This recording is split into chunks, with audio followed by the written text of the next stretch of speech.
এখানে পয়লা বৈশাখে বার পুজো করছি। প্রতি বছর আমরা বার পুজো অনুষ্ঠিত করে থাকি।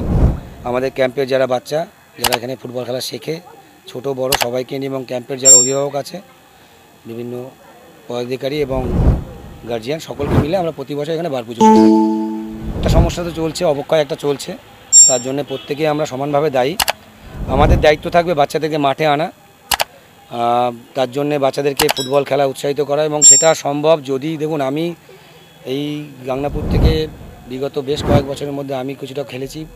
এখন আমাদের এই ক্যাম্প থেকে বিভিন্ন ছেলেরা খেলছে, এবং কিছু ছেলে যদি এখান থেকে সফল হতে পারে, কলকাতার বা ভারতবর্ষের নামী ক্লাবে খেলতে পারে বা ভারতের খেলতে পারে, তাদের দেখে আবার আগামী দিনে কিছু ছেলে আসবে। মূলত দরকার সাফল্য। সেটা যদি আমাদের কিছু ছেলে পায়, যেরকম এখন খেলছে, কিছু ছেলে খুব ভালো খেলছে।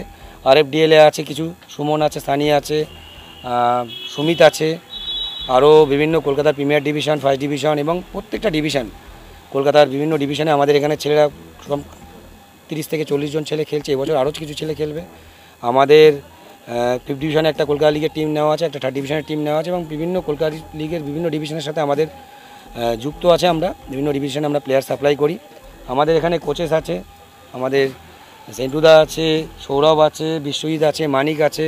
আমাদের অভিভাবক হিসাবে আছে আমাদের ক্যাম্পের প্রেসিডেন্ট অরুণ কাকু, দীর্ঘদিন ধরে আমাদের স্কুলের ক্রীড়া শিক্ষক আমাদের অভিভাবক হিসাবে আছে সুনীলবাবু, এবং এলাকার সকল মানুষ, ফুটবলপ্রেমী মানুষ। সত্যি কথা বলতে গাংনাপুরের মানুষ খুবই হেল্পফুল, এবং তারা সহযোগিতা করে বলেই আমরা এই স্কুল মাঠটা দীর্ঘদিন ধরে ব্যবহার করতে পারছি, এবং আমরা এখানে খেলাধুলার চর্চা চালিয়ে যেতে পারছি। আজকে কি করলেন? আজকে আমাদের এখানে এখন পুজো ছিল 9টা থেকে, পুজো এইমাত্র সমাপ্ত হলো। এখন বার পুজো সমাপ্ত হলো, এবং এখন আমরা কিছু বাচ্চা যারা রেগুলার আমাদের প্র্যাকটিসে নিয়মিত আসে এবং উৎসাহের সাথে প্র্যাকটিস করে নিজেদেরকে অনেক উন্নত করছে, তাদেরকে আমরা একটু পুরস্কৃত করার চেষ্টা করব। এবং তারপরে আমাদের বাচ্চাদের এখানে খাওয়া দাওয়ার ব্যবস্থা আছে, লুচি, তরকারি, মিষ্টি প্রতি বছরের মতো খাওয়া দাওয়া করবে। তারপরে এখান থেকে সুন্দরভাবে আমরা সবাই বাড়ি চলে যাবো। মায়েদের বাবাদের যেমন দায়িত্ব আছে, তার থেকেও বড় দায়িত্ব আছে আমাদের গভর্নমেন্টের। দেখুন, ফুটবল খেলবে কেন, বাচ্চারা খেলাধুলা করবে কেন? আমাদের মোবাইল নিয়ে বাচ্চারা আগ্রহ দেখাচ্ছে, কেননা ওখানে বিনোদন পাচ্ছে, পুরো বিশ্বের সমস্ত রকম আনন্দ পাচ্ছে ওর মধ্যে, কিন্তু ফুটবল খেলে তারা কিছু পাচ্ছে না। বা যে কোনো স্পোর্টসে দেখুন, স্পোর্টসের রিক্রুটমেন্ট আছে, 2% কোটা আছে, গভর্নমেন্টের সব ডিপার্টমেন্ট সেটা ফলো করে না। একটা বাচ্চাকে একটা গার্জিয়ান কেন মাঠে পাঠাবে যদি সেই বাচ্চাটা খেলাধুলা করে একটা চাকরি না পায় ন্যূনতম? তারপরে ধরুন, বিভিন্ন স্কুলে, প্রত্যেকটা স্কুলেই ক্রীড়ার একটা থাকে, যেখানে খেলাধুলা হয়। আগে যেমন আমরা দেখতাম NCC হতো, শরীরশিক্ষার একটা ডিপার্টমেন্ট ছিল, কর্মশিক্ষার একটা ডিপার্টমেন্ট ছিল। কটা স্কুল ফলো করে নিয়মিত বাচ্চাদের শরীরচর্চা করায়, খেলাধুলা করায়? কটা স্কুল করায়? আমাদের মতন 2-1টা স্কুল করায়। সেই জন্য আমাদের এলাকার বাচ্চারা খেলাধুলার আগ্রহ দেখাচ্ছে।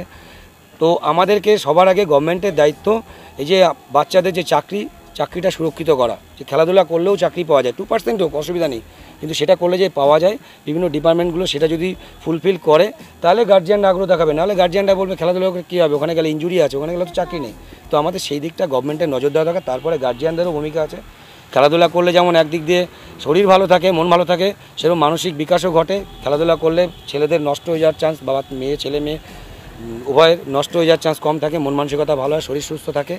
সব দিক দিয়ে খেলাধুলা খুবই প্রয়োজন। সমাজ ঠিক রাখতে গেলে খেলাধুলারও অনেক ভূমিকা আছে। পড়াশোনার সাথে সাথে পড়াশোনা তো অবশ্যই দরকার, সাথে সাথে খেলাধুলা অবশ্যই দরকার আছে। আপনার নাম? আমার নাম অনুপম সরকার, আমি প্রাক্তন জাতীয় দলে ফুটবল। আজকে সকালে আসলাম, সব কিছু গোছালাম, দাদা ছিল, বললো, দাদাও করলো, সবাই মিলে কি বললো? কি বার সাজালাম, তারপরে বল ফল ট্রফি যেসব ছিল সব, এবারের রানার্স আপ চ্যাম্পিয়ন দাদারা জিতেছে, আমরা জিতেছি, তো সেইগুলো এখানে এনে রাখলাম। পুজো হলো, পুজোটা দিলাম। আজকে থেকে কি খেলা শুরু করলে নতুন বছর থেকে? না না, খেলছি এখানে, আমি এসেছি 1 বছর হয়ে গেছে, প্র্যাকটিস করছি, খুব ভালো লাগছে।